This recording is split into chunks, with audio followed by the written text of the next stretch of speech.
I just started the recorder. Thank you. I'm Chris Varga. For those who don't know you, I know most of you on here. A lot of you are providers. A lot of you are staff. A few of you I don't know or haven't run into or don't recognize. So welcome to all of you. I'd point out, it looks like we have Councilwoman Hammond on board, and we also have Mel Martin, who is the chairman of the Citizens Committee for Community Development. And for those who don't know, the Citizens Committee does have delegates from your council and mayor, selected delegates to meet together. We meet 6 or 7 times a year to review specifically the HUD programs and the funds and the expenditures, the modifications, the budgets.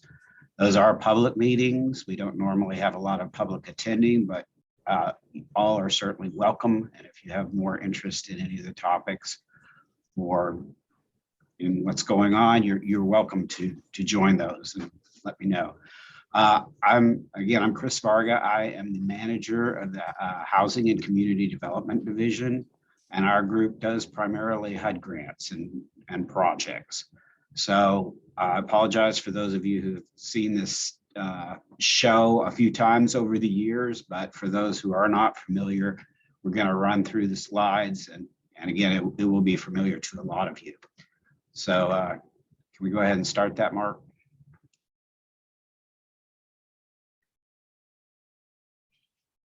Oh, and I believe, feel free also to make comments either through the chat or just turn your mic on and make comments. This is supposed to be a citizens meeting. Well, it is a citizens meeting.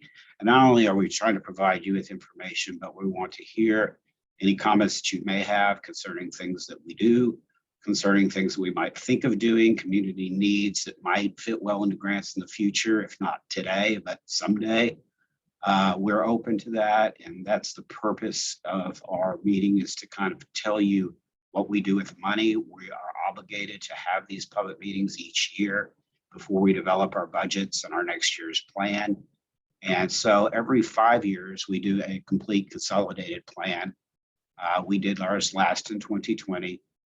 And this is really serves as our application to HUD for funding. Next slide.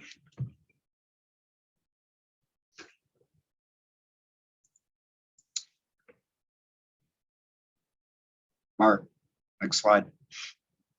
Okay, our 5-year plan, if you're familiar with it, it's a large, several 100-page document, but it's got some, it tries to identify community needs, some of our housing needs, identify our low mod income populations, where they are, kind of the trends, the demographics, and to focus on where we think our grant money should go in ways that are allowed by the regulations over the next 5 years. Next slide. So we get formula grants or called entitlement grants or formula grants. Certain size cities do get these from HUD. We get allocations each year. And these are our formula grants: Community Development Block Grant, which is our largest and probably most flexible grant, our Home Investments Partnership Program grants, Emergency Solutions Grant, and Hopwa, Housing for Persons with AIDS. There are other grants we get in addition to these periodically. Continuum of Care, that's a competitive grant. But these are our formula grants that are usually addressed under our plan. Next slide.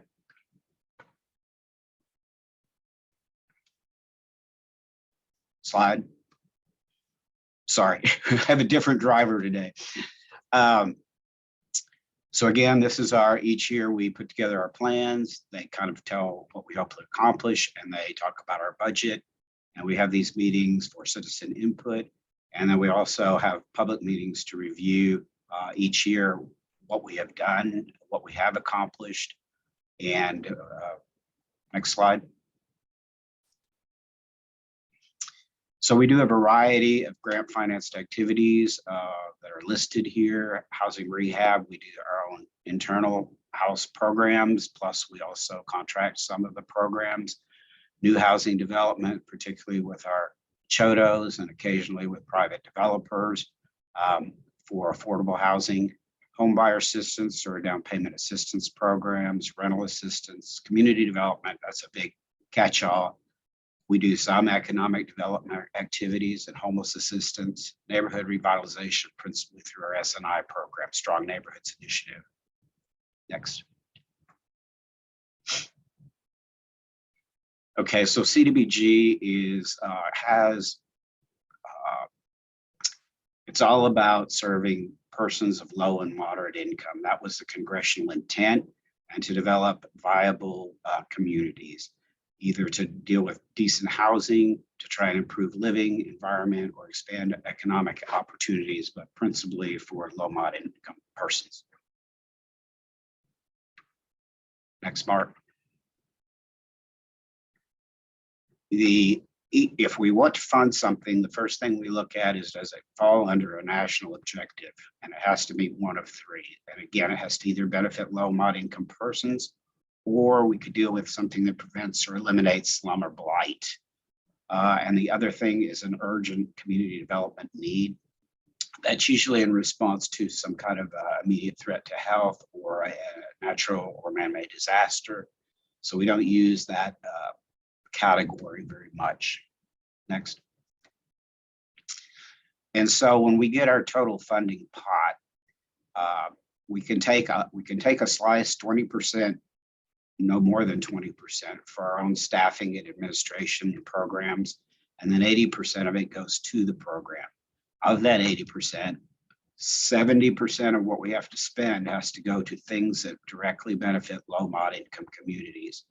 And then this other 30% of the pie could be spent on slum and blight and or urgent need. Next. When we talk about low moderate income, for this program, if you go to other programs, some people use poverty levels, some people use all kinds of different metrics, and even different HUD programs use different metrics for determining income. But for block grant, it is less than 80% of the average median income that HUD calculates and publishes each year what that is. This is it's based on your family size. So if you're a single person and you make less than $41,000, you are a low moderate income resident. If you're a family of 4 and you make less than $58,550, your family is considered a low mod household. And there are about 40% of Oklahoma City falls within this low mod income limit range. Next. This map kind of shows you the green is all the low mod income area based on census tracts. So you can see it's pretty much the center core of our city and expanding outward. The red line is the NERSA, which is really the most center core, and it's where we focus on spending most of our funds. This is called a neighborhood revitalization strategy area.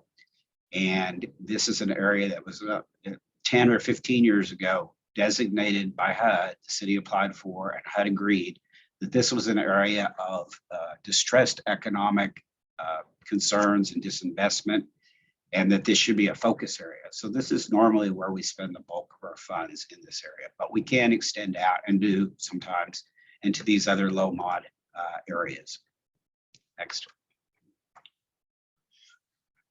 This is just a bigger shot of the NERSA. You can see it extends up to Northeast 36th Street and down to Southwest 44th, Bryant on the east, and a little bit jogs out May Avenue, Portland on the west area. Next.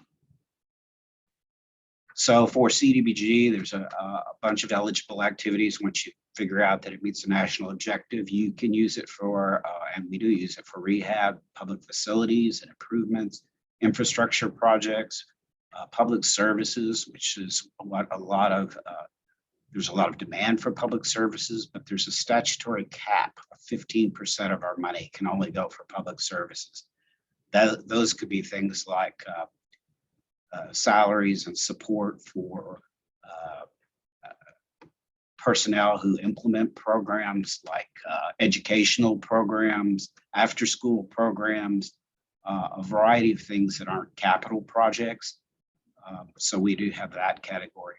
Special economic development, we do a little bit of that. I wouldn't say it's the majority of our work, but we have and do some of that. That's usually based on low mod income job creation. And then we can acquire and dispose of property. And then obviously we can do planning and administration work. Next. Our CDBG money has been trending fairly stable for the last few years. Back in like 2008, it used to be significantly higher, took a big dip, and has kind of been stabilized for the last few years. We don't know yet what we'll get for 2022. Congress figures that out usually late spring, but we're assuming it'll be around this $5 million mark. So when we do our projections and our planning, that's what we count on, that $5 million. Next. Again, a lot of people in our community are low mod, so could benefit from programs. Many we know are housing burdened, which in this context means they're paying more than 30% of their income on their housing needs, their rent, their mortgage, their utilities. And we know right now, particularly, there's an increasing shortage of low mod housing that people can afford. You know, the housing prices are going up, available units are going down, and much housing in this price range is in poor condition, substandard, or has one or more significant problems. The city, or actually we, the Housing and Community Development Division Planning Department, did a housing affordability study last year, and it has a lot of things for us to focus on and try to make some improvements. It is posted on our website. It's got a lot of interesting to me anyway, statistics and demographics about our housing community, if anyone's interested in that. Next. So our internal housing rehab program uses both CDBG and some home funds. Most of what we do is the external housing, the house to fix code violations, you know, the roofing, the windows, the doors, the siding, all of those things we deal with. For income qualifying homeowners, we do have several staff from housing rehab, at least I know a couple on this call today. And if you're interested in knowing more about those programs, we can certainly send you applications or brochures or talk to you more about them. The internal housing, the inside housing is done also with home funds. It's not block grant. It is more detailed work, more complicated, takes a lot longer. So we do have a waiting list for that program, and we don't accomplish as many. We this year have struggled, like I think the rest of the community, with COVID situation, not only with staff, but with our contractors and our ability to get supplies, certain things, even, you know, toilets and siding, et cetera, have been on back order, and costs have gone up significantly. So that's just a struggle that we have, but we will continue to move forward and hopefully make some better progress next year. Next. So the housing rehab programs include owner-occupied rehab for seniors and persons with disabilities. Those are forgivable loan type programs. Owner-occupied rehab general loan, that's for people who are not seniors and persons with disabilities, but still would like to participate. It's a loan scenario. It's a low interest long-term loan. And then our exterior maintenance program for qualifying residents is a grant, so there's no payback considered. So each year for block grant, we spend about $2 million on those housing programs in-house, and a block grant, and then 737 is what we did or budgeted last year for home. So probably our next year's allocations will be the same or a little higher, would be our suggestion. Next. We also do emergency home repair programs. Right now, Community Action Agency does that for us. I believe they're also struggling with some of the capacity issues. So I know there's a backlog of services there too, but we do think it's an important priority to try and help people in a quicker time frame with things like roofing or heat and air, plumbing problems. So we fund that. Next. And our housing authority, traditionally, they've gotten the same amount of money for a number of years. I don't know where this money came from, but we continue to give it to them to allow them to rehab some of their units. As you know, they have a large amount of housing stock. The federal money they get to maintain those and rehab those is grossly insufficient. And $235,000 doesn't go too far, but it allows them usually to remodel 10 or 12 units a year. So we continue to support that effort. For our community and economic development, we do some small business training and assistance through Community Action Agency. We also occasionally have various lending programs. Right now, we don't have any small business lending programs, but periodically we do. There is a concept for Section 108 loans, which is a type of CDBG program where you actually get, and these are for large projects, they're very complex. They usually take a year or more to get these loans through the federal government, but they are based on your CDBG allocation, how much you can borrow. So the city would borrow this money and we would get a relatively low interest loan right now, and it has been from the Bank of New York Mellon, and we have to pay those back. They're generally low interest and it's secured by the full force of the United States government. So that's why it's low interest. The banks are comfortable doing it. So normally the way the city has used these funds in the past is for large scale economic development projects such as the 21C Motel, the First National Center, Hotel Rehabilitation project is underway with 108 loans. The Gold Dome in the past has gotten a 108 loan. There's a variety of things, and people pay those back through time. And the key thing is that as a requirement of 108 loans, your CDBG funds are a portion of collateral to a HUD. So if people are to default on those loans, unless the city were to come up with other money to pay that, we would have to pay it out of our block grant funds and have less to give to programs for the upcoming years. Next. Okay, our public services, as I mentioned before, is subject to a statutory cap, and with $5 million, you're talking about $750,000 a year we can use for public services. We typically have funded the Share a Fare program with Embark, where they give reduced or free bus tickets to seniors and persons with disabilities and the homeless. In the last few years, we've also funded Healing Hands, which is a healthcare that provides services for our homeless community. We have also provided, and CASA has asked again for some money this year, and they are court-appointed advocates for our foster care children.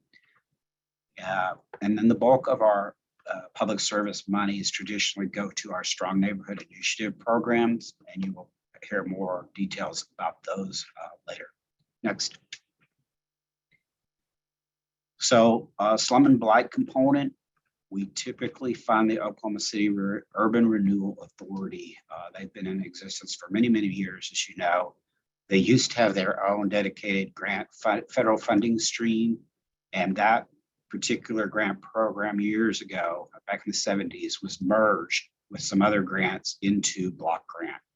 So there was an expectation that some of those dollars in block grant continue to fund urban renewal activities till those closed out.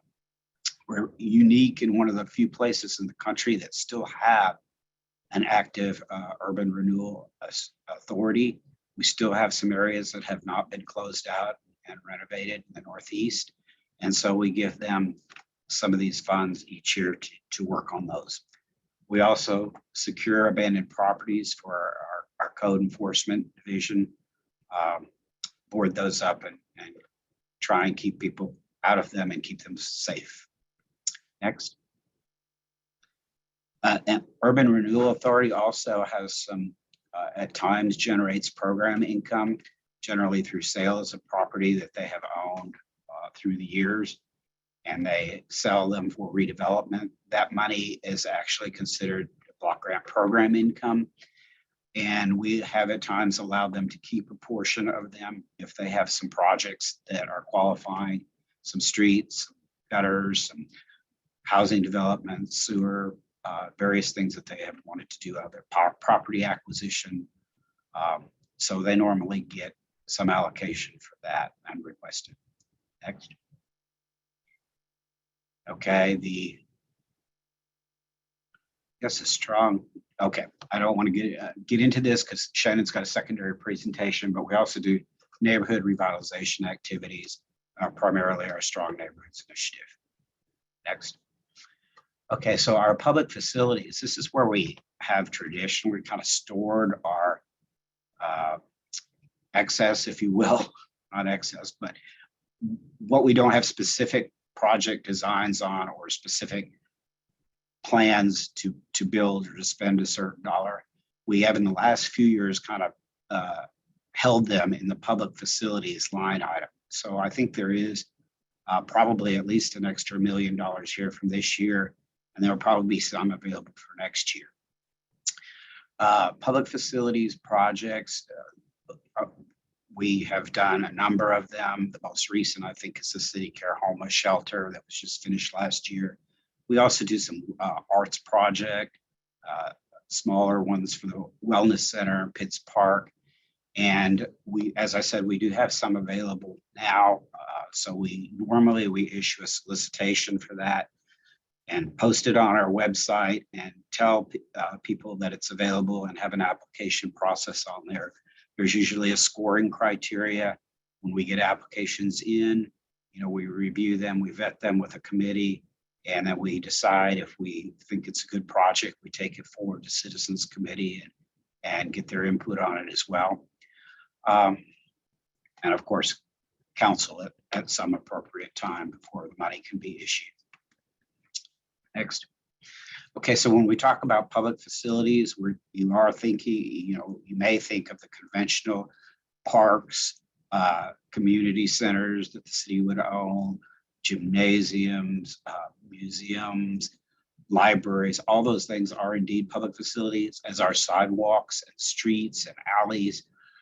In general, we don't like to spend a lot of our block grant on those types of things that should have some other city appropriations. You know, if we use it on things like sidewalk, it can eat up a lot of money very quickly. Not to say we don't, because we certainly have funded some sidewalks, particularly in the S&I area, and lighting and some other things.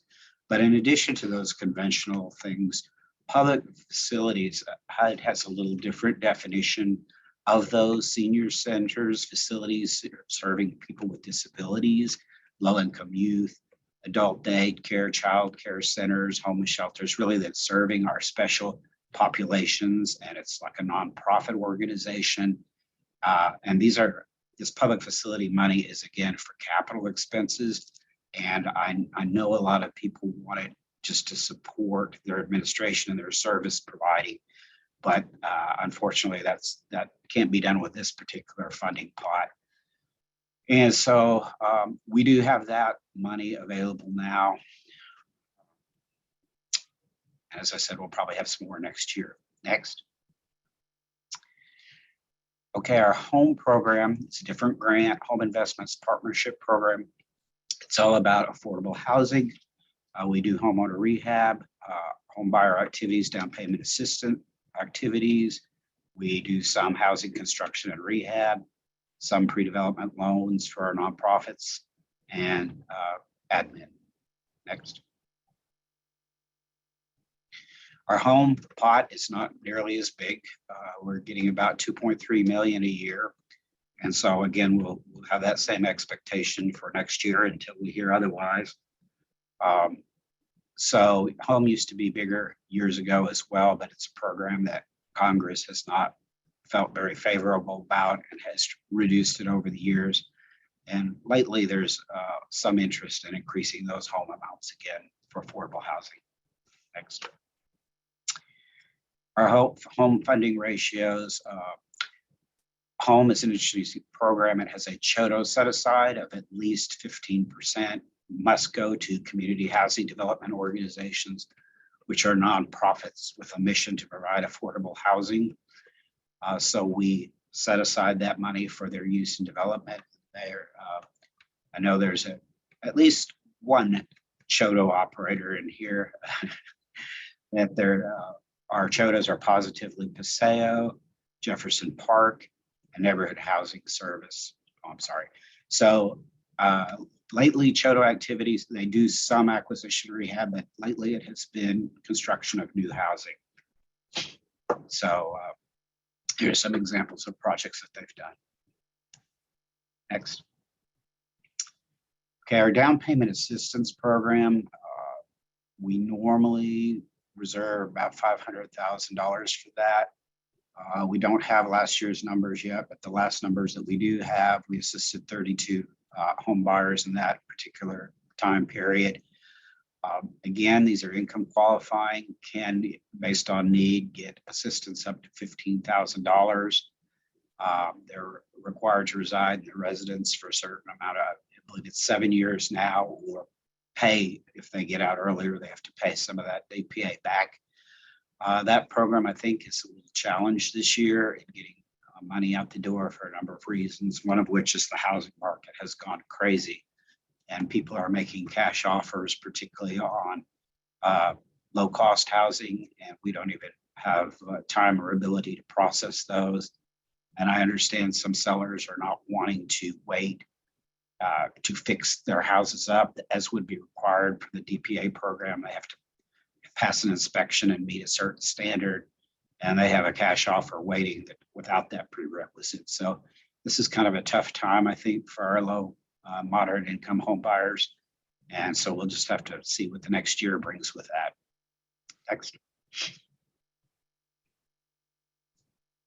Next slide. Okay, we define each year our area of down payment assistance. Basically, it's within the green, goes up to Britain on the north, southwest, on the south, 89th on the south.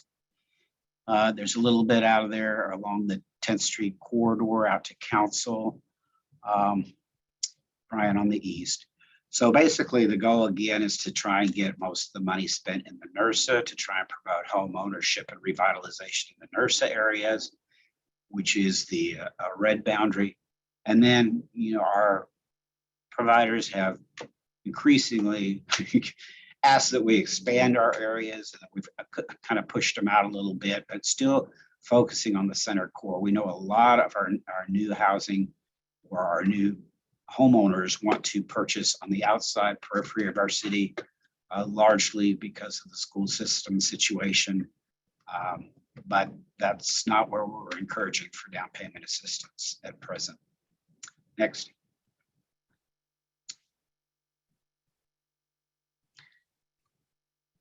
So, oh, I know why it seemed kind of random stuck in here, but it's whole house rehabilitation, which is done with home funds. And one of the interesting things about home funds is we cannot just go in and fix something.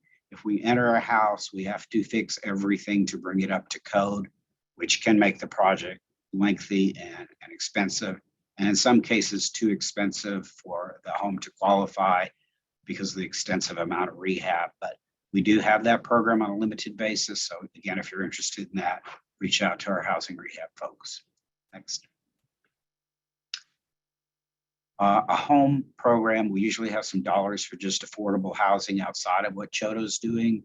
For some relatively recent projects, Metro Alliance at Draper Lake, we helped them build a men's housing dorm for their drug and alcohol treatment program.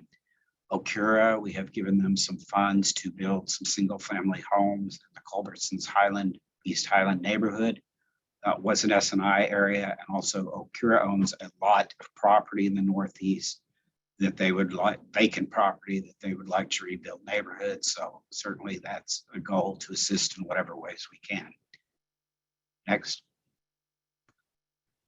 Our Emergency Solutions Grant is the next entitlement grant, not nearly as big, $427,000. And it is all about rapid rehousing and homelessness prevention. So it's fairly narrow what we can use it for.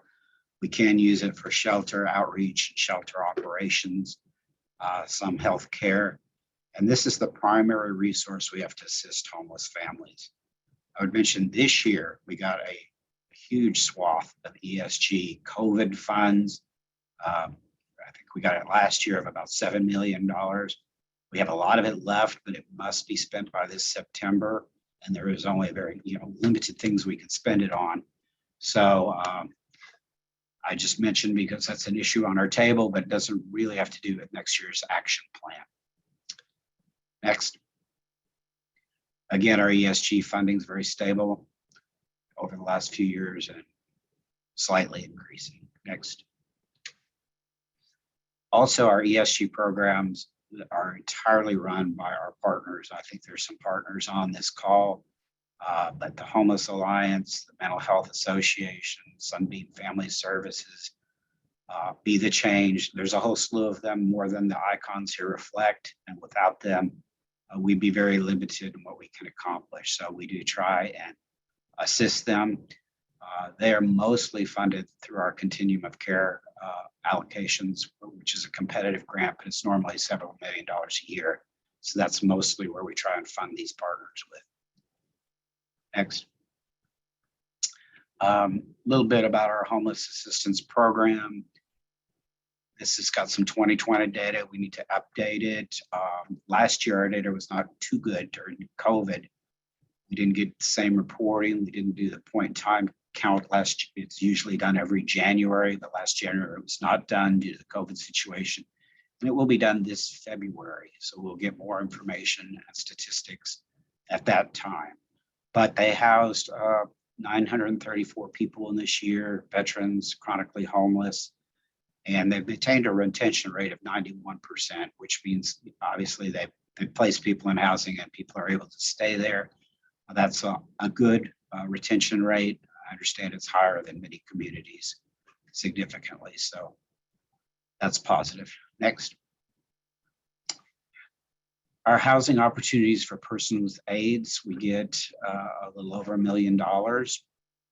And it's based on, again, on the statistics they have on our demographics and how many people are AIDS affected. This is more generous or more, not generous, flexible grants for persons with AIDS that can use for tenant-based rental assistance, mortgage, buy medications, medical care, and other social and supportive services. So right now, this program, this funding was allocated to the Homeless Alliance, and they do implement our Hopwa program. Next. Our Hopwa funding has continued to increase somewhat significantly. So we don't know what it's going to do next year, but we'll assume flat rates for the purpose of the next year action plan. Again, I was mentioning the point in time count is being pushed back till February.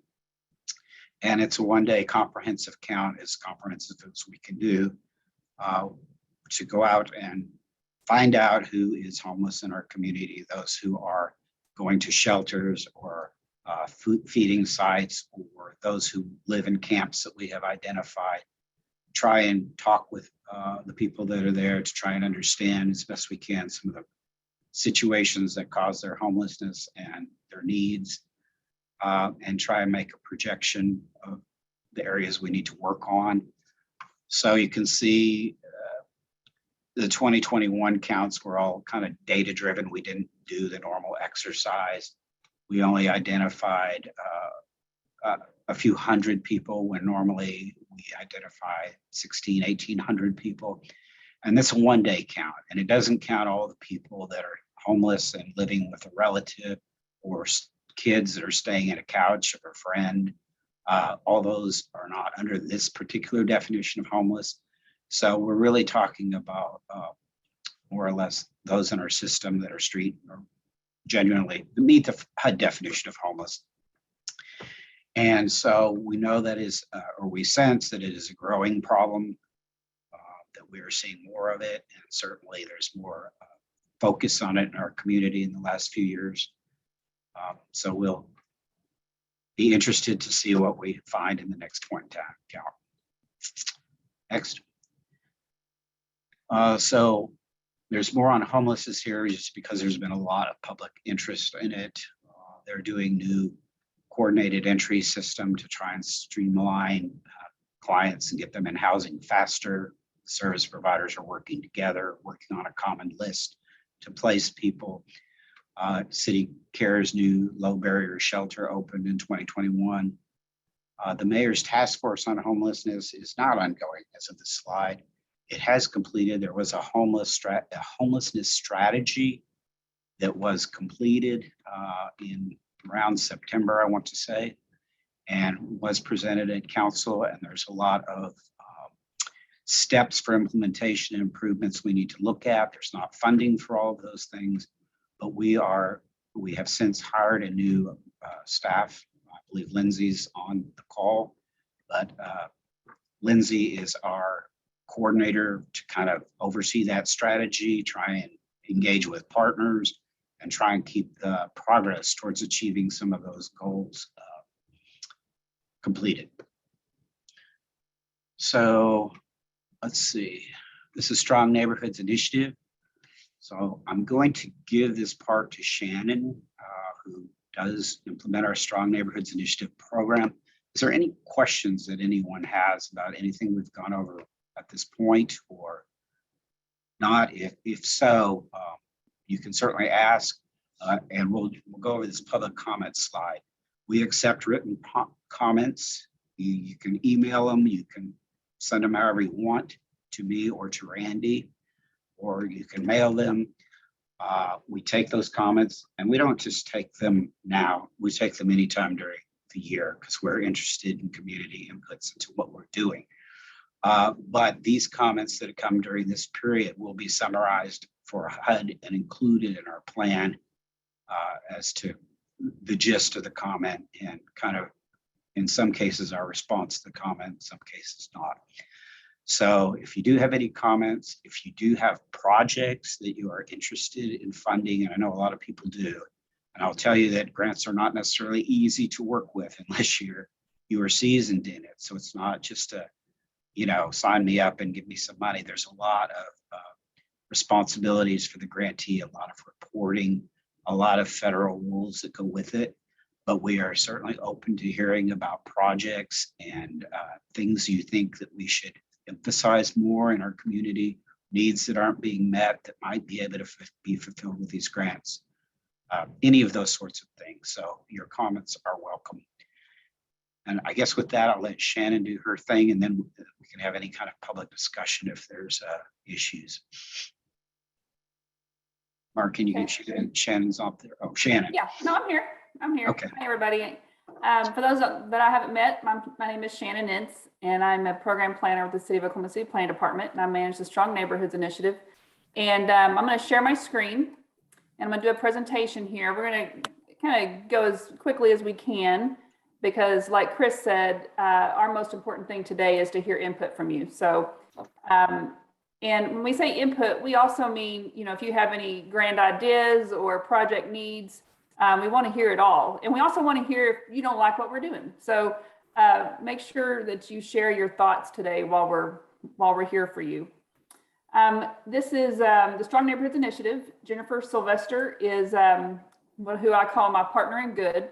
And I think she's on the call. If she's not, she was. She has a newborn baby, so she might be on duty right now.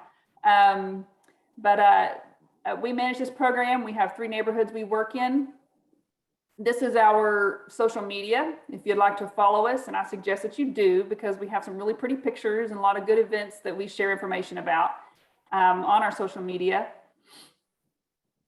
And the point of S&I is essentially, we want to tip declining neighborhoods. And I'll go through in a minute about, where we're working right now.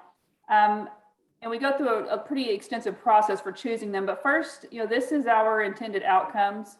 We want to tip declining neighborhoods towards long-term economic sustainability. And we do that through a number of ways. But this is kind of our list of intended outcomes. We, of course, want to engage with neighborhood residents and neighborhood organizations and nonprofits in those neighborhoods. The everything that you're going to see in a minute, we're going to show you a lot of pictures, and everything you're going to see are projects and programs that the public at some point has requested. Not one penny is spent on programs or projects that is just our grand idea. There's projects that people have requested and neighborhood associations. We want to decrease turnover in the schools, increase home ownership, reduce the number of vacant properties, improve health outcomes, all these things that contribute to a neighborhood's health and safety. So when we select neighborhoods, they go through a pretty extensive process, as I mentioned. So we go through a large amount of data. Through that data that's collected, kind of scores are assigned to the certain amount of whatever that data set is. At that point, we create kind of a hotspot map of where that data is. For example, you'll see some kind of red dots here that reflects down in a heat map underneath there. And from there, we start going through it even closer, looking at even, we kind of zoom in, so to speak, on the data. And we come up with some areas that we want to invite to apply to be an S&I neighborhood. Once we decide who can apply to be an S&I neighborhood, we send them applications. They go through a workshop. You'll see some folks down here at a workshop. And then they're going to submit an application as a group. And there's a selection committee that meets for several months who helps select the neighborhoods. So the S&I neighborhoods have to want to be an S&I neighborhood.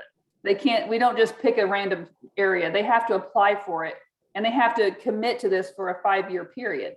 So it is a relationship between our staff, a lot of city departments, this committee, the Citizens Committee, and these neighborhood associations in these neighborhoods. So it's like I said, it's a 5-year commitment. So they've got to really want us to be there.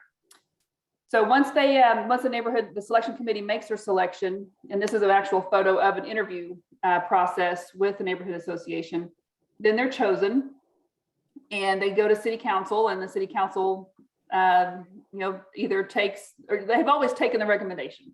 We'll say that from the selection committee.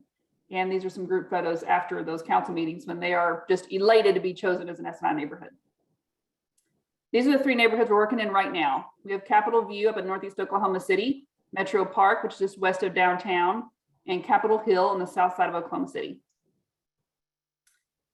Current tools that we use for revitalization, we have all the same things that Chris talked about earlier. This is mostly CDBG funded and some HUM funds.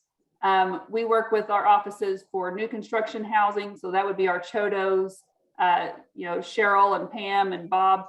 All those programs, NHS, all those programs, those are those are some of our new construction and housing rehab programs. We put in sidewalks. You'll see some sidewalks in Capitol Hill being done right now. Tree plantings, legal assistance, fair housing, public education, after school programs is a big one. As Chris mentioned earlier, it's our largest contract for public services under CDBG. And then we have neighborhood grants. This is an example of what we put out annually. It's called an annual report, basically, or progress report. And this is an example of one in Capitol View neighborhood. If you would like to see any of the progress reports going all the way back to 2013, you can go to our website, which is okc.gov/SNI. And I'm pretty sure right now, by the way, so I'm sharing my screen, you're getting that blocked by this little banner up top, maybe. I'm not sure, but anyway, this the okc.gov/SNI is where you can find these progress reports. And what they show you is, for example, you'll see this map right here. And every single penny that we spend, is particularly, even if it's as small as a small tree planting or a sign topper that goes on top of the street signs with the neighborhood names on it and logos, is mapped for every neighborhood. We geocode those and they're mapped. And so we can keep track of all of our assets, but it's also a way for you to see, the public to see where every penny is going. So as you can see in Capitol View between 2018 and now, or 2021, so this would be June of 2021. This is some of the progress and some of the work that's been done in this neighborhood. Now, the other thing you might notice in this neighborhood is we've hit almost every block with something in here. This neighborhood has knocked it out of the park in terms of public engagement and going door to door and getting applications for various programs in the hands of people who need them. So this is the kind of commitment it takes for a program like S&I to work. And so they have to be willing to kind of go door to door and share that information. Excuse me, they also have to know their neighborhood well enough to know what they need so that they will participate, but also to make sure that we're all addressing and putting our tax dollars where it needs to go. So in this, you'll also see these little charts over here that track, for example, the investment dollars is the non-city investment, so the private dollars that have been spent, and the city dollars. So that's what we've been spending in the neighborhood. And what we want to see is a 3 to 4 to 1 ratio of private dollars versus public dollars. And we always want to see this side of the chart be much bigger than the one that we're doing on our side of the chart. We want to see more private dollars spent in a neighborhood than what we're spending. The other thing we keep track of are things like the average home sales prices and price per square foot. We want to show, what the actuals are, and these are based on, information we get from realtor.com. And we track that with the citywide trend. So you see the citywide trend here, and this one is going pretty much a long trend, except it's a little bit slower. It's not going up quite as high, and that's okay. If you look over here, you'll see this is the citywide average over here, this line here, and the citywide average for average sales per square foot is about $133 a square foot. Capitol View is nowhere near that. It's half of that, less than half. So it's less than $65 a square foot. So we're still under the city median for the price per square foot in Capitol View. The other thing we look at is crime. So you'll see this line right here is the city average. We want these little lines to be below. We want the bar charts to be below, the bar graphs to be below that dotted line. Okay, so that's a goal of ours. We're trying to get it down. Their rate is going down, but we need to keep working on that. The rest of this is going to be kind of some pretty pictures and for you to kind of see what we're working on. None of this is stock photos. All these photos are photos of actual programs and projects. And this one is featuring our after school programs and our mobile market program, which provides fresh fruit and vegetables to our neighborhood residents. We have that food distribution the last Friday of every month. And then in Capitol View, they receive 2 distributions a month, every other Friday.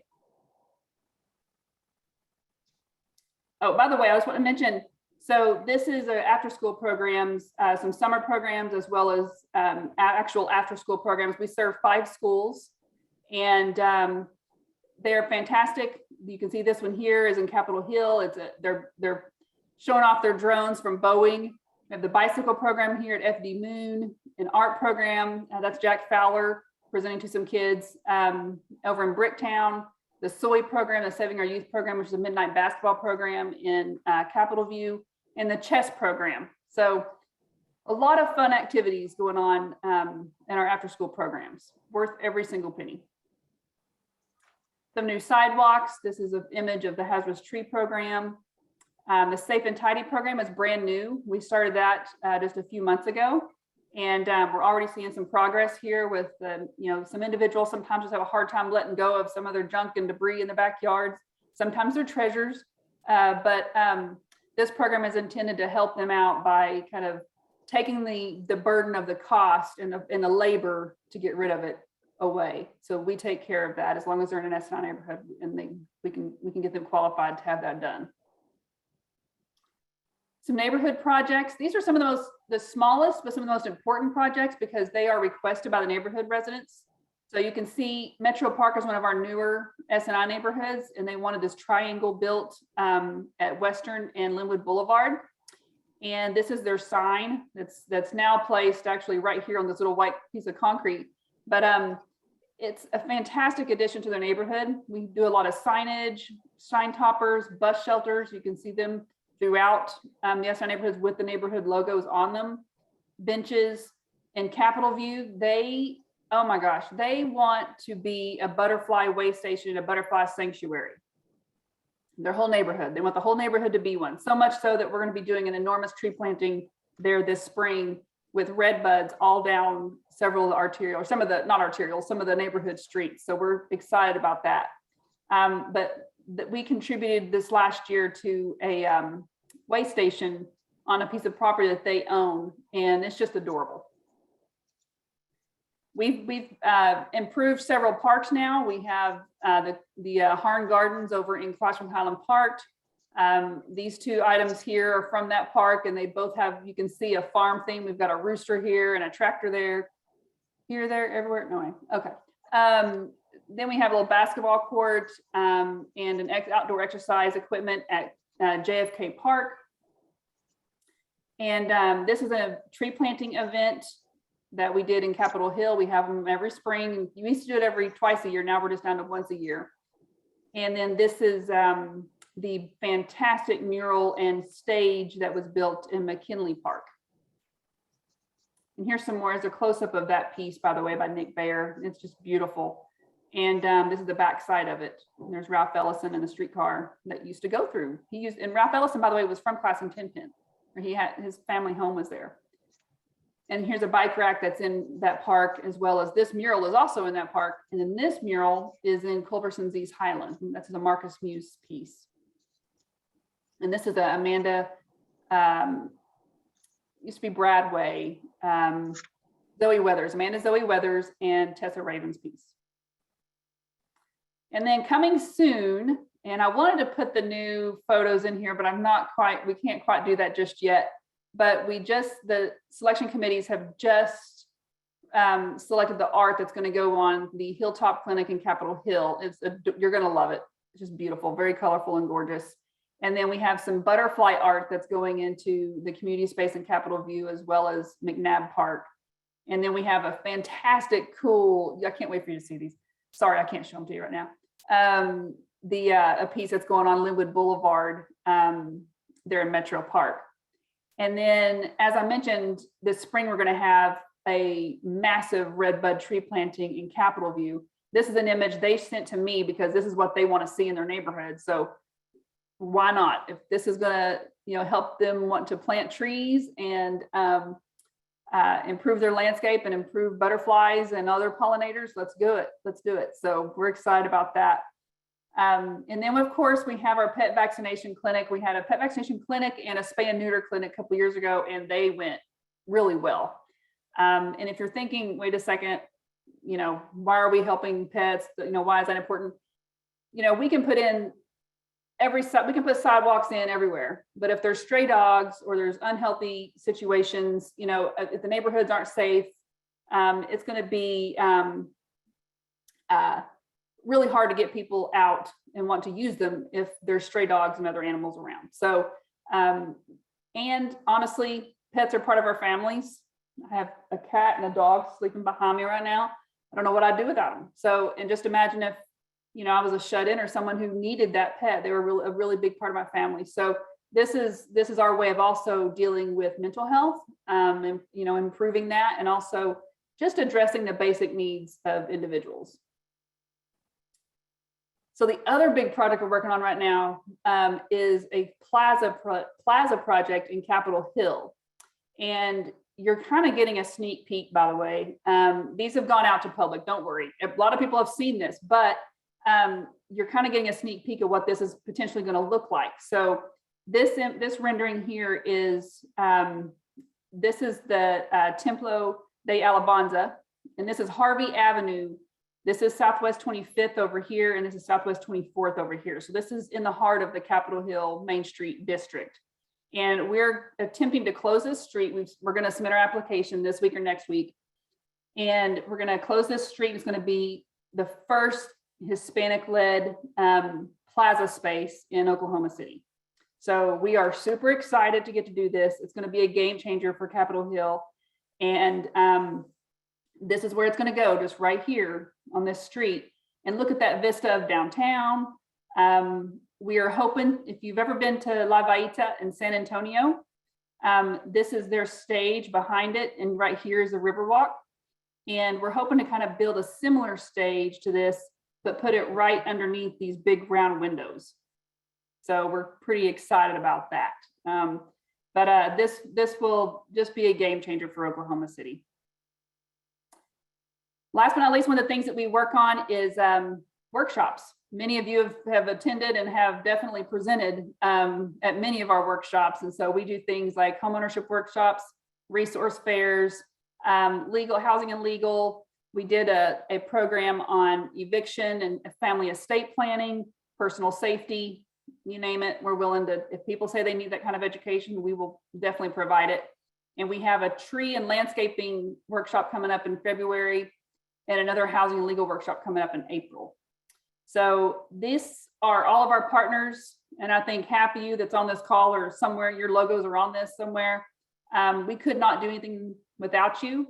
And we truly appreciate you guys. So with that, I'm finished with my part of the presentation, and I'm happy to answer questions about S&I, the Strong Neighborhoods Initiative.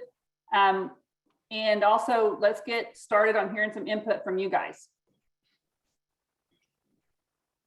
And wouldn't it be great to have enough money and resources to do S&I all over Oklahoma City or these types of projects? I think so. I'm a fan too. Thank you. Just takes money, that's all. That's all. So Shannon, you have the best job in the city when you have a slide with puppy dogs and butterflies on it. You've got a much better job than Chris. you're right. I'm not going to disagree with you at all. No, I love it. Yeah. Hey, Shannon, I've got a question. Yeah. What do you think the timeline is on the Plaza on Capitol Hill? It's under design. We're working on the street closure right now. And if that goes through, I mean, design is still going on regardless. Because they don't approve the street closure, that just means that we won't be prohibiting vehicular traffic, which means it's a different design. If they do close it, that means we can do some more things and put some things more in the right of way that we won't, that it's, but still make it a very beautiful space. We'll still, regardless, we'll be able to make it what we want to make it. The timeline on that, I would say it's kind of hard to tell right now. I would say that our original, without closing the street, we would have designs at about 60% by March. We'll see if we get there. I think we're probably going to be pushing that back a month or two. So I would say probably bidding out sometime this summer and construction starting next fall, probably.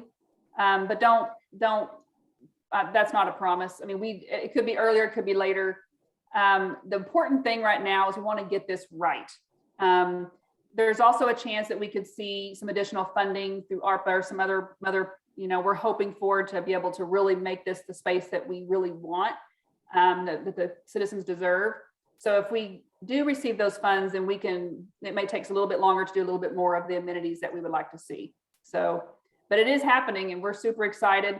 We're also working on a trail connection to Wiley Post Park, is also on Harvey. And so if those two things can get funded, that would be fantastic. Thank you. Mm-hmm.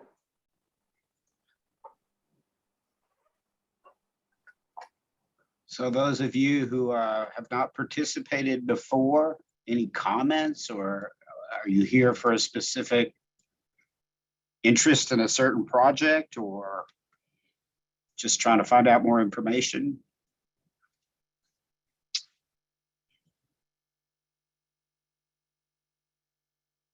You're shy. I wish I had something smart to say, but I'm just nosy. Okay, that nosy works for us. Thank you. I'm just taking it all in. Okay. Thanks for the comment, Chris, on the chat. And by the way, you all are welcome to send us some ideas and your thoughts in the chat. So I grew up down by San Antonio, and so I'm super stoked about this. Y'all are bringing flavor of home to me. So good. Have you been to La Vaita? I have, yeah. Do you know the little church that's there? The little church in La Vaita? Yeah. I got married there once. Shut up. Once. You might need to call me. I don't know. My first marriage, which didn't last very long. It was a young and stupid thing, but the church is adorable. Yeah. Wonderful. Hey, Chris Varga. This is Connie Schlittler with North Care. And, I think I keep bringing the same ideas every time, year after year. I still think there's a need for respite housing, and I know this would focus on people with special needs. We talked about the peer respite housing.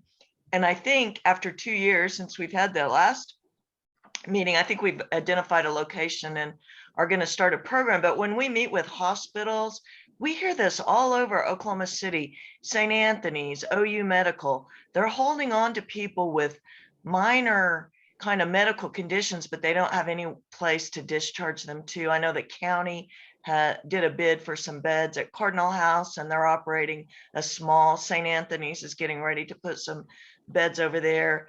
But I know for folks, so I guess the problem is people that are in too high level of care, they're in institutions because we don't have something in the middle. And I know really that Men's First Step at Lodge is a great example. Those are men who would be in jail, and the reality is if you can step them down into a supported program, then they can go on to independent and get healthy.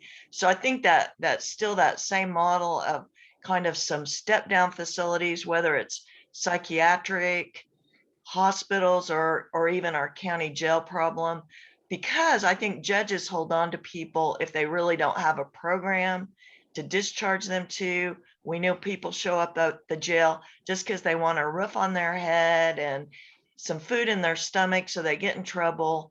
And it bothers me. There was a story in the Gazette I just read at lunch about a man in a wheelchair that had lost his leg. And I was like, oh my gosh, how can someone like that be living in a tent?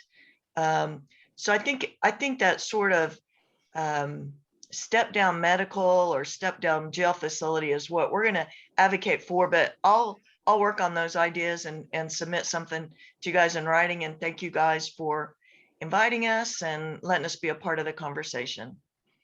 You're welcome. I agree with you 100% on the issue. It's very important. We also see hospitals discharging people they have no business discharging and leaving them at our shelters and other places because they don't know what to do with them. So exactly. I think we need something in that interim transitional respite medical. So that'd be great. Thank you, Chris. That is an issue on our focus this year to be digging into a little bit more. So hopefully we can come up with some answers. All right. Thank you. Thank you, Connie.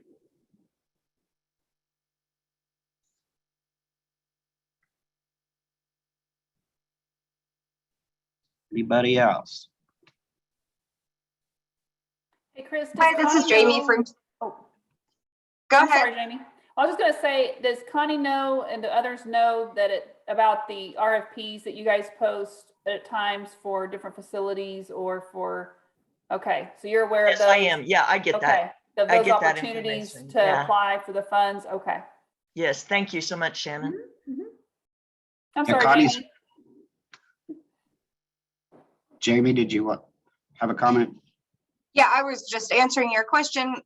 I jumped on today from CSU Youth Services to just hear a little bit about what you guys are working on. Was at the meeting a couple of years ago, and of course, CSU is working on renovating a building for a emergency youth shelter, and just also wanted to make sure that the youth were being represented on this call and being considered in the plan moving forward. Appreciate it, Jamie. I don't know. We're certainly interested in supporting your project one way or the other. We've applied for state ARPA funds and city ARPA funds, and certainly block grant if we need to, but we're definitely support that project. Yes, thank you so much. We're looking forward to working with you. Thank you, Jamie.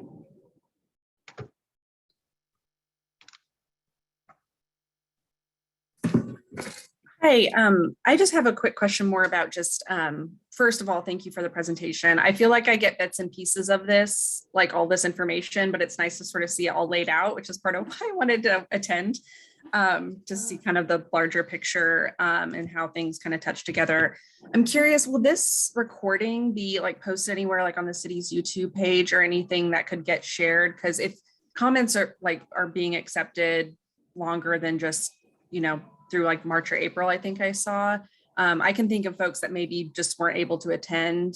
But I think, and even if they're not interested in making comments, might just be good educational information so they can maybe see that bigger picture too. Because I think often people, maybe see like an S&I post, but not really understand like, where's that money coming from and how does that cycle of funding work and stuff. So just wanted to check if that was an opportunity we could take advantage of.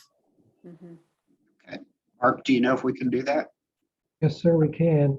I'll Awesome. have it, I'll be able to get the recording after this is over with, and just a matter of where we want to post it. Okay, Okay. great. Thank you so much. You're welcome.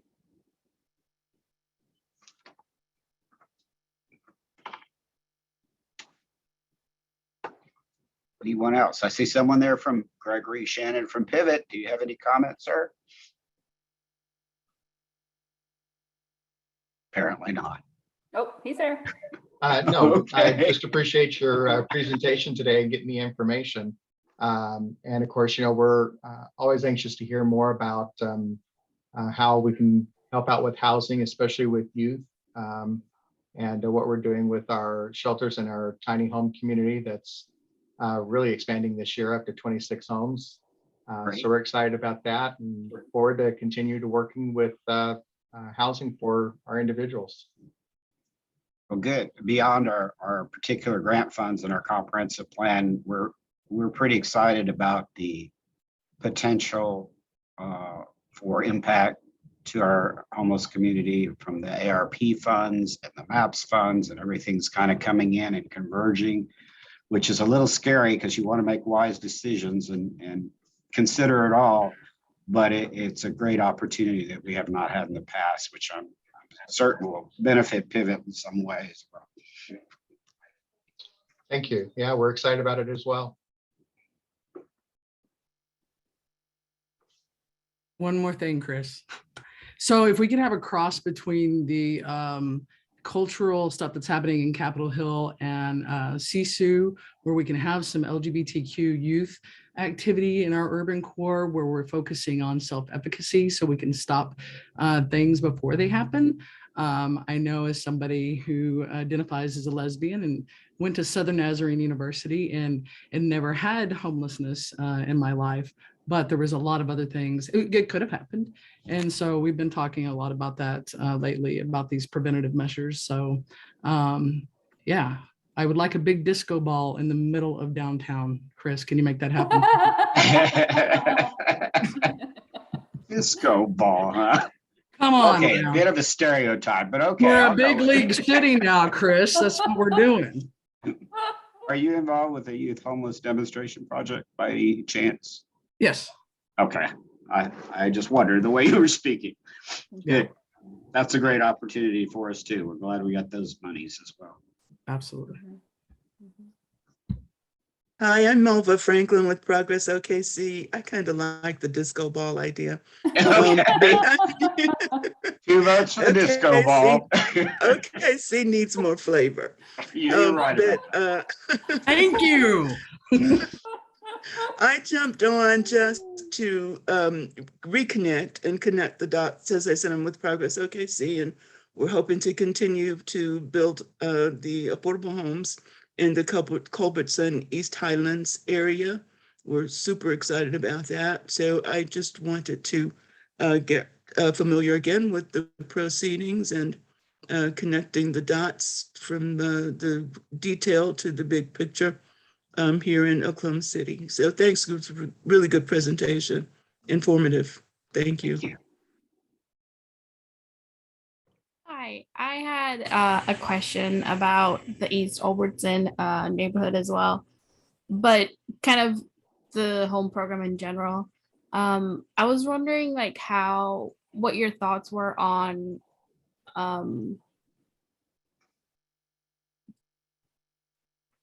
kind of like getting away from like single family zoning to like a multifamily zoning laws, trying to push that, in our city council meetings, or just trying to change those laws. Because I know that affects like affordable housing as well. Do you want to see more density in Culbertson's and in some of our Northeast neighborhoods? Yeah. Yeah. Some of and Chris, I'm hoping I'm not speaking out of turn here. There's some talk right now they call them the code updates. Those are kind of an extension of what we've been working on for a couple of years with our housing affordability studies and housing market studies. And we're using some of that information to also speak to this code update on some section of it later. But you're right in that the city, we would love to see more density within the urban core of Oklahoma City. And that's certainly what our comprehensive plan speaks to and talks about a lot. This division of the department doesn't have a lot to do with that at all. But like Chris said, after that housing study, we are looking at all options on maybe what would be best in certain areas, maybe how this division could help pay for some of those things like multifamily, if it's affordable housing or things like that. We're more of the implementation side of arm of the city's goals and objectives within their codes and within their comprehensive plan. Yeah, that makes sense. And I'm sure you guys would have like a big voice in advocating for that. So that's why I wanted to bring it up. Yeah, I think you should bring it up every chance you get. Mm-hmm. A lot of cities are doing this. There's even states who are now trying, I think California's trying to ban single family homes, which would be so controversial here. You know that, Lisa. I mean, it would be so controversial. Yeah, very controversial. So I don't necessarily see the city getting rid of it. However, I think that if every neighborhood comes together as an association and as something and says out loud, just like Metro Park more or less has, is that we want more people in our neighborhood. We're willing to see the duplex, triplex, fourplex, multifamily. We want more people here so we get more services here and we get more bang for our tax dollars. And so it's kind of something I think that our council would love to hear more of from people if they truly feel that way and have some type of consensus. And tell developers that if you do have that consensus, talk to developers and say, hey, we're welcoming you. We want to see this kind of housing. And here's what we're thinking. Yep. You have to be your own advocate when it comes to stuff like that that's controversial. Yeah, I think that there is some degree of interest in that. I think that within the neighborhoods, there is always concern about what type of multifamily housing you're talking about and the design of that multifamily housing. Mm-hmm. And all of those things play into decisions that are made about creating that type of housing scenario. We are actually hoping to build one unit that is multifamily. It's a duplex, a condo, but to kind of test the waters and see what works within that community. I know there is some interest in the, I believe the term is ADUs, the extension of a property up front with added live-on accommodations behind or beside, attached or unattached. So there are a lot of different ways to think about it. And I think that in Oklahoma City, in the urban areas, we really have to be creative in how we think about extending those opportunities and in creating a greater density within the neighborhoods. And always, always, always include feedback from the people who live there. Absolutely. Good points, Melva. Now, Melva, what is your role at Progress OKC? I don't think that we've met before. We have not. Program director. I've been there a couple of months. Okay. You have a new executive director, Melva? Not yet. Okay. Hopefully soon, okay. But not yet.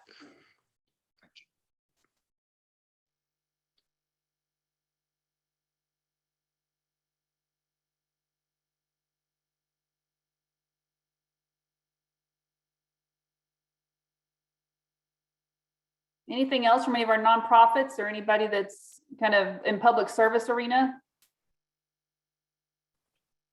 Any of our chodos? Anything, anybody want to add anything?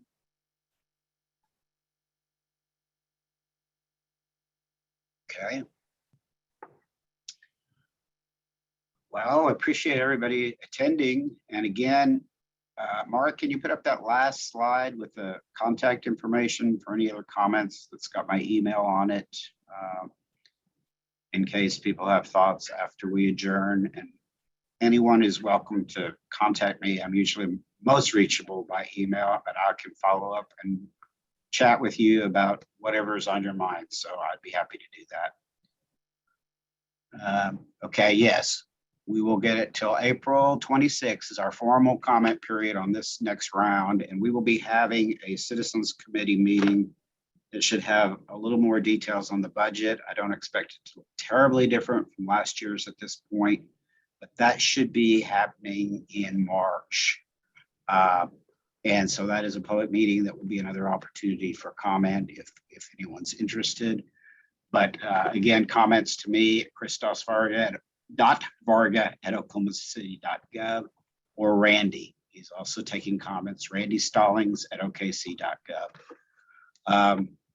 So again, thank you guys for coming. We really appreciate it and love to hear your comments. So please let us know anything on your mind. Thank you. Good to see everyone. Thank you. Thank you. I guess we will adjourn.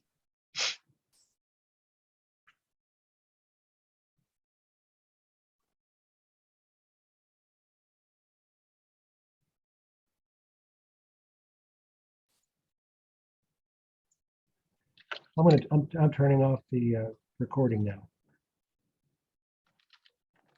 Okay. So did y'all hear that bird hit my window in the middle of my presentation? No, is that what your dog was screaming about? No, that was not even related. A bird just smacked into this window right here. I was like, look. You didn't even jump noticeably. Woo. Yeah, he was fine. He trotted off outside my door. Did it fly off again?